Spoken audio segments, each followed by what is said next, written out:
샬롬 샬롬 샬롬 샬롬. 하나님 사랑합니다. 여러분 주 안에서 사랑합니다. 예, 오늘은 역대상 16장 말씀이죠. 법궤를 모신 다윗의 감사하면 다윗 이상은 없습니다. 그렇죠.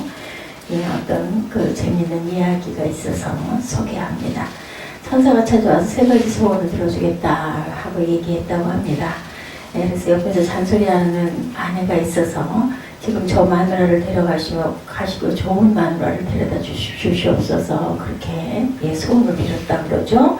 예, 그랬는데 정말 아내가 죽었어요. 근데 조문을 온 많은 사람들이 정말 그 아내는 정말 착하고 선행을 많이 했다 이렇게 칭찬을 하고 아쉬워했다고 합니다. 그러자 남자 마음에 정말 그 아내가 좋은 아내였구나 이런 생각이 들면서 아내를 데려가라고 하게 후회가 돼서 천사에게 다시 아내를 살려주십시오 했다고 그래요. 네, 다시 살려줬다고 그러죠. 네, 그래서 정말 다행이다 했대요. 그래서 한 가지 소원을 뭘 말을 해야 할 텐데 뭘 말을 할까 고민을 하다가 예, 이 남자가 천사에게 감사하는 마음을 주시옵소서 하고 얘기를 했더니 예, 천사가 감사하는 마음을 주어서 정말 행복하게 두 부부가 오래오래 해로하고 잘 살았다 이런 이야기가 있습니다. 우리도 이제 9점이 엊그제로 지나갔죠. 이제 정말 2019년 온전한 19년이 됐다. 고정 지내시는 분들도 있으니까 한 해를 항상 감사하는 그런 연말 연시 우리가 11월 12월 되면 감사하는 마음을 더 많이 가져야 되겠다. 1년을 잘 살게 해주신 그런 생각을 저도 해봤습니다. 감사는 도움을 받거나 은혜받은 사람이 도움을 주고 은혜를 베풀어주는 사람에게 갖는 마음이죠. 생각함으로써 감사가 생겨나게 된다. 이런 얘기를 많이 해서 think, proceed, thinking 이렇게 얘기를 한다고요. thinking, proceed, thinking 감사하는 마음으로 감사함으로 감사가 생겨난다. 영어로 think과 think, A의 차이를 갖고 있습니다. 산다는 말과 사랑한다는 말도 live와 love, 살기 때문에 우리가 사랑하고 살 수가 있죠. 우리가 누구에게 선물을 받았다고 하면 그 선물을 준비한 사람의 마음을 생각하고 고마워하고 소중하게 여기게 되죠. 로마서 1장 21절이 하나님을 알되 하나님을 영화롭게도 아니하며 감사하지도 아니하고 오히려 그 생각이 허망하여지며 미련한 마음이 어두워졌다 이렇게 얘기합니다. 불신의 현대를 가장 솔직하게 말하는 사도 바울의 지적이기도 하죠. 하나님을 알면서도 하나님을 받들어 섬기지도 아니하고 감사하기는커녕 오히려 생각이 허황해져서 어리석은 마음이 어둠으로 가득 차 있기도 합니다. 하나님을 안다면 하나님의 합당하고 알맞는 예우로 영광을 돌려야 하는데 영화롭지 아니하고 감사하지도 않습니다. 생각이 허망합니다. 그들의 지각 없는 마음들이 어두워지죠. 감사는 사람에 보답하는 사랑, 그런 사랑에 보답하는 사랑이기도 합니다. 그런데 인생의 비극은 감사를 모르는 데 있죠. 아까 자기 아내를 데려가고 잔소리하는 아내가 귀찮고 싫어서 그래서 좋은 아내를 주십시오 하고 데려가고 나니까 어땠어요? 후회가 되죠. 우리가 이렇게 항상 온전하게 어떤 상황에 내가 가진 것을 감사할 줄 알아야 됩니다. 자녀들은 우리가 항상 평생 고마워하고 이뻐하는 그러한 그 존재들. 부모의 눈에는 40이 넘어 50이 되고 60이 넘어도 부모의 눈에는 그 자녀로 보여가지고 길 조심해라 이런 이야기를 한다고 그러죠. 그래서 사람처럼 그 자기가 자립을 해서 살아가는데 오래 걸리는 존재는 없다. 송아지는 태어나자마자 걸어다니죠. 우리는 걸으려면 1년 연년이 걸려야 됩니다. 리어 왕은 자신의 비극을 한탄하면서 말했다고 그래요. 배은망덕한 자녀를 갖기보다 독사에게 물리는 편이 훨씬 낫다 이렇게 얘기한다고 그러죠. 열리언 바클레이 주석에 보면 불어라 겨울바람아 은혜 모르는 인간에 비하면 너는 그렇게 차갑지가 않구나. 우리 인간이 참 마음 안에 악이 많습니다. 은혜를 모르는 자식은 겨울바람보다 차갑게 느껴진다는 비유이기도 하겠죠. 중국에서 성인이라고 칭송받는 공자가 자기는 이런 인간성을 싫어한다고 얘기했다고 그래요. 싫어하는 인간성은 타인의 실패를 기뻐하는 자, 윗사람을 헐뜯는 자, 앞에서는 예예하고 깜짝 고추치고 뒤에서는 욕하는 그런 사람들. 예, 또한 셋째는 용기는 있으나 예의가 없는 자. 이런 사람은 난폭을 용기로 착각을 하기도 하죠.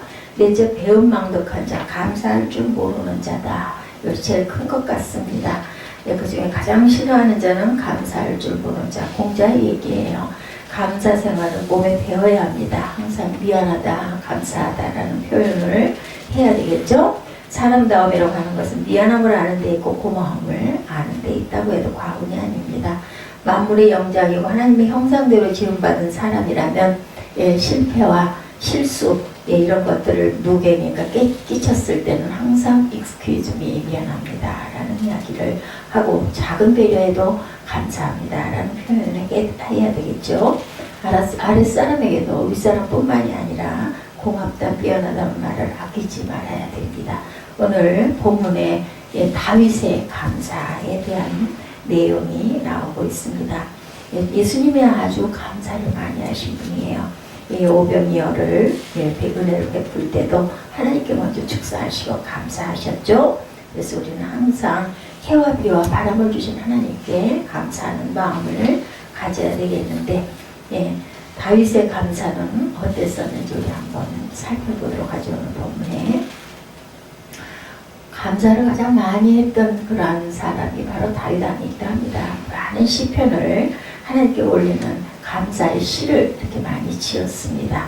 다윗에게는 성전을 건축하고 싶은 마음이 간절했죠. 그런데 모세가 만든 성막은 여기저기 옮겨 다녔습니다. 길갈이라는 곳에 있다가 실로로 왔어요. 그렇죠. 다윗 시대에 기브온이 있었죠. 그러나 그 성막에는 법궤가 없었습니다. 사사 그 시대에 블레셋에게 뺏겼다가 돌려보내줌으로 바알의 유다라고 하는 기럇여아림의 아비나답의 집에 모셔져 있었기 때문입니다. 법궤가 성막을 떠난 지 벌써 70년이나 지났어요. BC 1075년에서 1003년이 되었으니까 72년이 됐죠. 이 기간은 아벡 전투 때부터 다윗의 예루살렘 정복 때까지의 기간이기도 합니다. 사사시대가 끝날 무렵 엘리 제사장 당시 아벡 전투에서 법궤를 빼앗기고 두 제사장 홈리와 비느하스가 죽고 이스라엘의 군인 34,000명이 죽습니다. 다윗은 하나님의 궤를 예루살렘에 옮겨오는 게 먼저 옮겨오기 위해서 군인들을 소집합니다. 이스라엘의 군인 3만 명을 모으고 거국적인 행사로 법궤를 모셔오려고 했죠. 아비나답의 아들인 우사가 아이호가 새수리에다가 법궤를 싣고 오는데 나오는 타작마당에 이르러 소들이 뛰므로 우사가 손을 들어서 법궤를 잡았어요. 중심이 기울어지니까 떨어질까봐 염려가 돼서 아마 그 반사신경 아니었을까 싶어요. 급한 마음에 붙잡았는데 그만 하나님의 진노로 그 자리에서 즉사하는 사건이 일어납니다. 다윗은 좋은 일 하려다가 그만 한 사람이 죽는 것을 보면서 그것을 베레스 우사다 이렇게 부릅니다. 그 뜻은 우사를 치신 것이다 라는 뜻이기도 합니다. 그래서 법궤를 오베데돔이라는 레위 사람의 집에 잠시 보관을 하게 됩니다.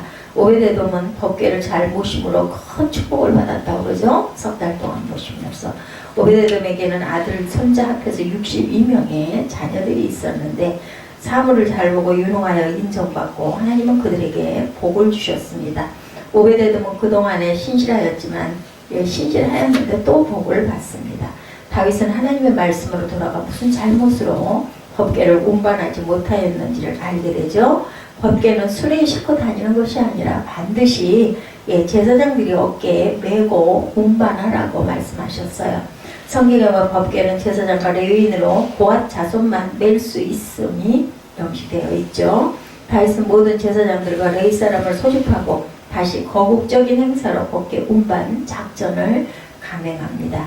제사장 사독과 아비아달과 여러 제사장들을 불러 모으죠. 그리고 수많은 레위인들을 족속별로 소집을 합니다. 그들에게 명령해서 여호와의 궤를 어깨에 메고 옮겨 오라고 하죠. 그래서 이들은 오베데돔의 집으로 가서 하나님의 명하신 방법대로 법궤를 옮겨오게 됩니다. 법궤를 어깨에 메고 예루살렘으로 올라옵니다. 예루살렘의 새로이 친 장막 안에 법궤를 모셔놓고 그 장막 안에서 번제와 화목제를 드리죠. 다윗은 음식을 많이 준비하기 위해서 이스라엘 사람이라면 남녀를 가리지 않고 떡 한 덩이와 야자 열매로 만든 과자와 건포도로 만든 과자 하나씩을 나누어 줍니다. 그리고 레위 사람을 세워서 야훼 궤 앞에서 섬기게 하고 이스라엘 하나님을 찬송하고 감사하며 찬양을 합니다. 악단을 조직하였는데 비파와 수금을 타는 사람들, 재금을 힘차게 치는 사람들, 나팔을 부는 사람들을 두죠. 예, 오늘 본문 7절이죠. 그날에 다윗이 아삽과 그의 형제를 세워 먼저 야훼께 감사하게 하여 이르기를 먼저 감사하라고 이렇게 얘기합니다. 예, 예전 개혁 성경에는 그날에 다윗이 아삽과 형제를 세워 여기서 야훼께 감사하게 하여 이르기를 이렇게 말씀하죠. 예, 7절 말씀은 감사 찬송의 서론이기도 합니다. 여기서 강조하는 것은 감사 찬송해야 하는데 예, 우선 먼저 감사하다, 감사하라 이렇게 예, 기록되어 있죠. 먼저라는 말을 우리가 기억해야 되는데 이 말은 히브리어로 로쉬라고 합니다. 머리, 꼭대기, 우두머리, 시작, 처음, 먼저 이런 뜻을 가지고 있죠. 시간이 지난 후에 때늦은 감사는 진정한 감사가 되지 못합니다. 힘있고 능력있고 자유가 있을 때 감사해야지 힘이 없고 아무런 능력 없고 아무런 능력도 없이 다 사라진 때에 감사한다면 너무 늦은 감사죠. 다윗은 이스라엘이 왕이 된 후 기럇 여아림에 있는 법궤를 모셔오려 합니다. 하나님의 법궤는 하나님께서 임재하시는 자리로 하나님과 대면하는 시간적인 도구였습니다. 다윗이 하나님의 법궤를 모셔오기를 원한 것은 사울왕과 다른 삶의 태도를 보여줍니다. 사울왕은 블레셋에서 빼앗긴 하나님의 법궤에 대해서 관심이 없었어요. 예, 법궤에 대해 잊어버리고 삽니다. 그러나 다윗은 자신의 나라가 예, 통치의 나라가 되어야 한다는 비전을 가지고 있었고 다윗성이라 불리워지는 예루살렘의 법궤를 모시는 것은 하나님을 왕으로 모신다는 신앙 고백이다 이렇게 생각을 합니다.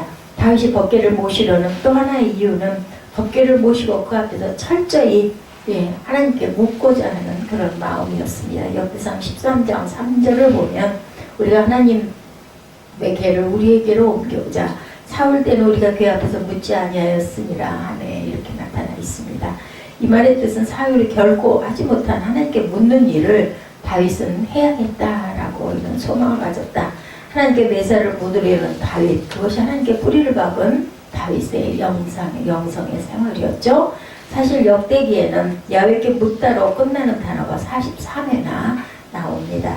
구약 165회 중 43회라는 것은 전적으로 야훼께 묻는 자를 주목해야 하고 그를 하나님이 쓰신다는 그런 언급이기도 하다. 묻다라는 이 말은 히브리어로 다나쉬라는 뜻을 갖고 있습니다. 무엇이든지 매사에 묻는 다윗은 겸손하고 진지한 통치자임을 알게 해줍니다. 역대상 13장에 보면 다윗은 하나님의 법궤를 모시려다가 1차 실패를 하죠. 웃사가 죽는 불상사가 일어나서였습니다. 그 이유는 법궤를 어깨로 메어 옮겨야 하는데 손을 펴서 궤를 붙드는 바람에 식사를 합니다. 그래서 다윗은 다시 법궤를 모시는 시도를 하는데 2배나 더 된 정성과 준비로 법궤를 모시기로 합니다.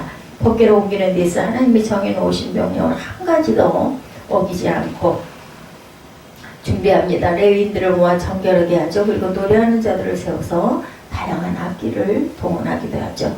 하나님의 궤를 오베데돔의 집에서 메고 올 때 다윗은 춤추며 뛰놉니다. 하나님의 법궤를 모신다는 감격을 담아 왕의 품격과 위신을 내려놓고 뛰놀죠. 그 즐거움의 날 다윗이 아삽과 그 형제를 세워 야훼께 감사하며 마음껏 찬양을 합니다.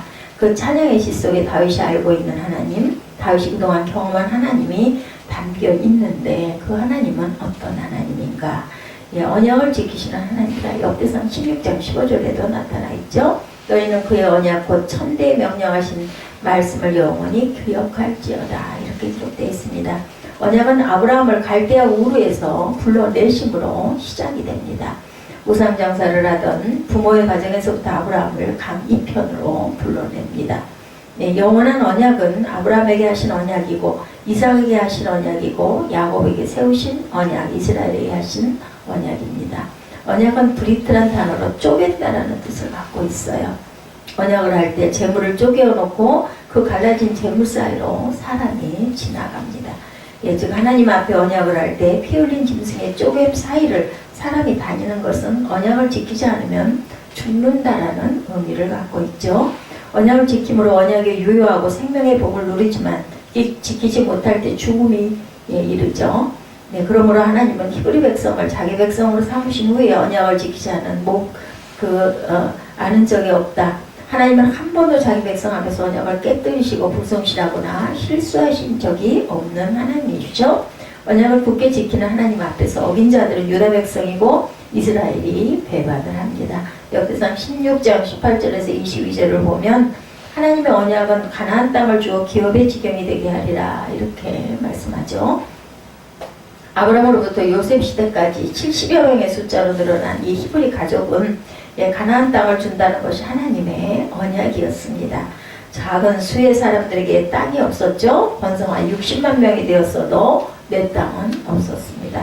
땅을 보장하는 하나님의 언약은 가슴 설레는 일이었을 것입니다.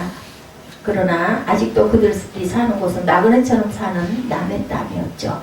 역대상 16장 19절의 말씀처럼 그때 너희 사람 수가 적어 보잘것 없으며 그 땅에 객이 되어 유랑하도다 라고 말씀하셨는데 땅이 없어서 유랑하는 나그네의 세월이 흘렀지만 결국 하나님은 보호하시고 돌봐주셔서 자기 백성을 가나안으로 들이셨습니다.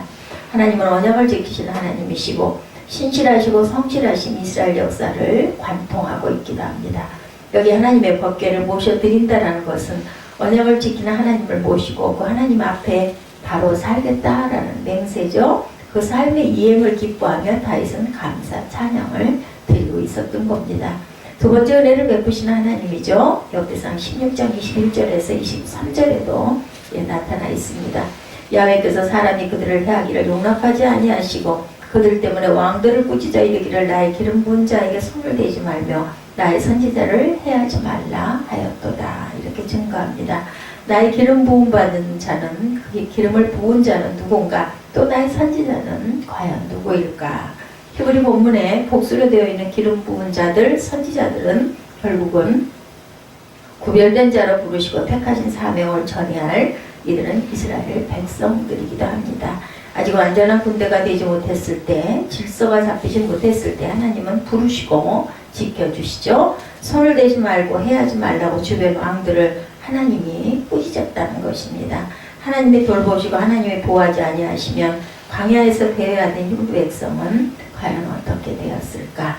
광야를 지나지 못하고 생존하지 못했을 것이죠. 그들이 광야길을 걷게 된 것은 순전히 하나님의 은혜 베푸심 때문이었습니다. 은혜가 아니면 우리들은 목말라 죽고 굶주려 죽고 나아가 광야 같은 세상에서 살아남기가 어려웠습니다. 동서남북으로 우겨쓰는 원수들의 공격으로부터 멸종되지 않고 오히려 당당히 서는 것은 은혜의 힘이고 지키고 보호하시는 은혜라는 것을 우리가 깨닫고 감사해야 되겠죠? 그러므로 은혜의 하나님을 만나고 법궤를 모셔드리는 일이니 더구나 어찌 감사하지 않을 수가 있을까? 힘들고 외롭고 가난하고 헐벗을 때 항상 세워주시는 하나님, 거룩한 하나님의 일을 행하는 새로운 비전을 우리가 꿈꿔야 할 줄로 압니다. 변함없는 하나님의 은혜를 높여드려야 되겠죠? 이것도 하나님의 은혜고 저것도 하나님의 은혜다. 은혜 아닌 것이 하나도 없죠? 그래서 감사하는 것입니다. 세 번째, 무한한 능력을 지니신 하나님이다. 16장 25절에서 31절까지의 내용이기도 합니다. 야훼는 위대하시니 극진히 찬양할 것이요 모든 신보다 경외할 것이며 왜 하나님이 무한한 능력자일까요? 여러분 26절에 하나님은 하늘을 지으신 창조자이기 때문이다. 이렇게 나타나 있습니다. 본문에 보면 그러나 만국에 계시는 창조자가 아니기에 헛것입니다. 하늘을 지으신 하나님의 능력이 정말 무한하죠. 그분은 창조자이시고 30절에 온 땅이여 그 앞에서 떨지어다 세계가 굳게 서고 흔들리지 아니하는도다 이렇게 말씀합니다. 창조자 하나님은 온 세상을 다스리는 분이시죠. 세계가 굳게 서는 것은 하나님의 운행하시는 손길 때문이기도 합니다. 31절에 야훼께서 통치하신다 라고 말하죠. 그 앞에서 떨지어다 세계가 굳고 하늘은 기뻐하고 땅은 즐거워하며 모든 나라 중에서 이르기를 야훼께서 통치하신다 할지로다. 바다와 거기 충만한 것이 외치며 발과 그 가운데 모든 것은 즐거워할지어다 이렇게 말씀하고 있습니다. 무한한 능력을 지니신 하나님, 하나님은 우리가 만나는 하나님이고 우리가 그 하나님을 예배하고 우리가 기도하는 하나님이기도 합니다. 다윗은 하나님을 너무나 정확하게 경험합니다. 하나님을 온몸으로 알고 온 마음으로 찬양하고 그의 성호를 자랑합니다. 사람의 만족은 하나님을 아는 것만큼 만족합니다. 사람의 행복, 하나님을 아는 것만큼 행복해집니다. 사람의 능력도 하나님을 아는 것만큼 능력이 충만해지죠. 다윗은 하나님을 알고 경험했기에 그 능력인 하나님께 묻고 하는 법궤 모시기에 마음과 몸을 들여 준비하고 감사 찬양을 오늘 본문에서 드리고 있죠. 우리는 과연 어떤가 돌아봅시다. 법궤를 모시듯 예수님을 내 마음에 우리 가정에 모시기 때문에 감사가 넘치고 있는가? 법궤를 모시듯 나를 정결하게 준비하고 있는가? 찬양을 준비하며 하나님 앞에 나아간다는 것 때문에 춤추며 뛰놀 수 있는 마음이 있을까? 오늘 우리는 내가 찾아가는 하나님께 은혜와 무한한 능력이 가득하다고 확신하는 그러한 삶을 살아야 되겠죠? 변함없이 말씀의 언약을 지키는 저와 여러분인지도 돌아봐야 합니다. 법궤 모시는 일에 온 마음을 쏟는 다윗이 온 백성과 함께 준비하는 것처럼 법궤의 실체이신 예수님을 모시고자 한다면 하나님이 다윗에게 베푸신 모든 복을 우리는 누릴 수가 있겠죠. 다윗처럼 예수님을 모신 성도들에게 오늘도 감사, 내일도 감사, 하루 종일 감사, 예배 가운데 감사, 예배 후에도 감사, 범사에 감사 찬송이 끊어지지 않기를 주님의 이름으로 축복합니다. 기도하시겠습니다.